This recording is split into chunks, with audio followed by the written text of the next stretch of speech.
पुढची बातमी पाहूया। एकनाथ शिंदे यांच्या बंडानंतर अनेकांनी ठाकरे गटाला रामराम केला आणि शिंदे गटाच्या शिवसेनेमध्ये सहभागी होण्याचा, शिंदेंची साथ देण्याचा निर्णय घेतला।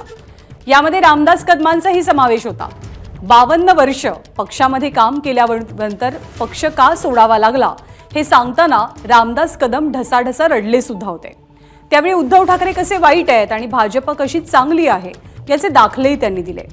पण आता मात्र लोकसभा जागा वाटपाच्या पार्श्वभूमीवर शिवसेना आणि भाजप सुरू असलेली धुसफूस चव्हाट्यावर आली आहे। रामदास कदमांनी आता थेट भाजप नेत्यांनाच इशारा देऊन टाकलाय। जेव्हा ठाकरे गटाची किंवा उद्धव ठाकरेंची साथ सोडण्याची वेळ आली, तो निर्णय घेताना रामदास कदम काय म्हणाले होते आणि आत्ता रामदास कदम काय म्हणतात, आत्ताची त्यांची प्रतिक्रिया काय, दोन्ही प्रतिक्रिया आपण पाहूया। मी प्रचंड अस्वस्थ आहे, मला झोप येत नाही मला हा दिवस कधी असं वाटलं नव्हतं, फार त्रास होतोय। 52 वर्ष घालवली आयुष्याची, आम्ही 52 वर्ष घालवली आणि आमच्यावरती ही वेळ आज येणंच वाटलं नव्हतं कधी मला। माझ्या मुलाला त्रास दिला,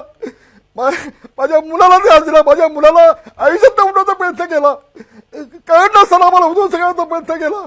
काय तुमचं वाईट केलं आम्ही काय वाईट केलं तुमचं? आम्ही पक्षासाठी दिवस होतो, केसेस घेतल्या, अंगावरती केसेस घेतल्या, काय चूक केली आम्ही? चूक काय केली आम्ही? तर माझी प्रामाणिक अशी इच्छा आहे की मोदीजींनी आणि शहाजींनी महाराष्ट्रातल्या काही नेत्यांचे कान उपटले पाहिजेत, कान पकडले पाहिजेत। पक्ष आपला प्रत्येकाला वाढवायचाच आहे, पण तुमच्यावरती विश्वास ठेवून जे लोक आलेत त्यांचा केसांना गळा कापून नाही, नको। भविष्यामध्ये संबंध वेगळा मेसेज आपण या भाजपचा देत आहे, याचं भान देखील भाजपच्या काही लोकांना असणं अत्यंत आवश्यक आहे, अत्यंत गरजेचं आहे असं मला वाटतंय। मागच्या निवडणुकीमध्ये काय झालं मला माहीत नाही, पण पुन्हा जर आमचा विश्वासघात झाला तर माझंही नाव रामदास कदम आहे, मी आज सांगतोय। तर इतकं टोकाचं बोलण्याची वेळ रामदास कदम यांच्यावर नेमकी का आली याबद्दलची माहिती जाणून घेण्यासाठी अमोल मोरे आपले प्रतिनिधी सध्या आपल्या सोबत आहेत। अमोल, रामदास कदमांची भूमिका बदलण्यामागचं किंवा भाजपबद्दल रोष व्यक्त करण्यापाठीमागचं नेमकं कारण काय? रवींद्र चव्हाणांवरती ते टीका का करतात?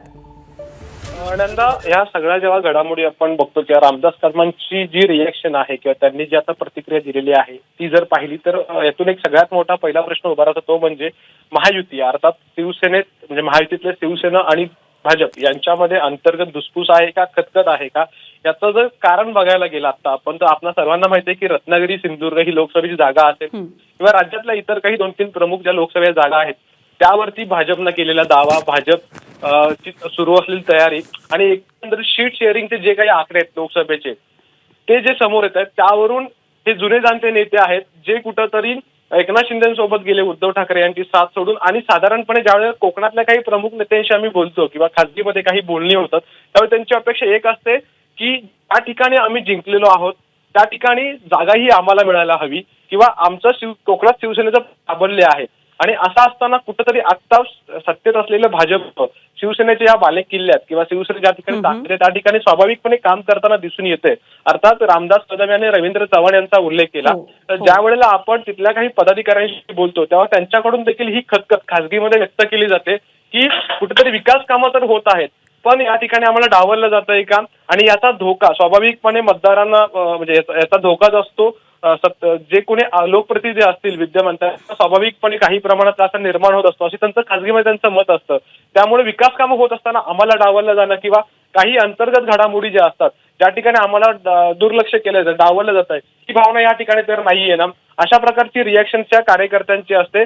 आणि मला वाटतं हीच भावना किंवा या संदर्भातल्या ज्या काही भाजपनं सध्या जर बघितलं आपण तर कोकणात चांगलं लक्ष टाकायला सुरुवात केलेलं आहे। खुद्द रवींद्र चव्हाण अगदी रत्नागिरी, सिंधुदुर्ग, रायगड या ठिकाणी दौरे करतायत, विकास कामांची ओपनिंग्स करतायत आणि त्यामुळे कुठेतरी शिवसेनेचं नेतृत्व काही ठिकाणी दिसून येत नाहीये, म्हणजे मागे पडतंय कार्यकर्ते किंवा प्रमुख नेते हजर राहत नाहीयेत।